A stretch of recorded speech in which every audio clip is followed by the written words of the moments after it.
नमस्कार दोस्तों, कैसे हो आप सभी लोग। बहुत ही ज़्यादा बड़ी खुशखबरी है दोस्तों, वीडियो पर लास्ट तक बने रहें। दोस्तों इस वीडियो में हम बताने वाले हैं कि काजल राघवानी और खेसारी लाल यादव को सॉन्ग आने वाले हैं। जी हाँ दोस्तों, चलिए आगे समझते हैं ताकि सभी को डिटेल से पता चले। लेकिन उससे पहले अगर आप खेसारी भैया के फैन है तो चैनल को सब्सक्राइब करके वीडियो को दिल से लाइक कर देना। दोस्तों आप लोग अपने मोबाइल की स्क्रीन पर पोस्ट देख सकते हैं कि किस प्रकार पोस्ट में लिखा गया है। सबसे पहले तो मैं आप सभी को बता दूं कि इसके लिखने वाले कौन है। ओम झा आप लोग देख सकते हैं, फेसबुक प्रोफाइल पर लिखा गया है। और दोस्तों आप लोग पूछोगे कि ओम झा कौन है। जिस प्रकार हमारे भोजपुरी इंडस्ट्री की म्यूजिक डायरेक्टर होते हैं उसी प्रकार है, बहुत ही बड़े म्यूजिक डायरेक्टर हैं। इसमें लिखा गया है दोस्तों, coming very soon with new romantic song on baby music.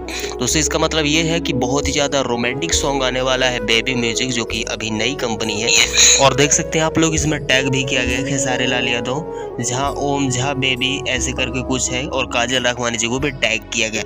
तो दोस्तों अभी तो खेसारी लाल यादव की टीम से ऐसा मुझे पता नहीं चला। खैर सरप्राइज भी हो सकता है, प्राइवेट पार्ट आप लोगों के लिए सरप्राइज भी हो सकता है कि एकदम से एक झटके से काजल राघवानी और खेसारी लाल यादव दी। वैसे अगर आप सभी के लिए सरप्राइज होगा तो बहुत ही ज्यादा धमाका अच्छा लगेगा दोस्तों। वैसे आप लोग क्या करना चाहेंगे, कमेंट जरूर कीजिए।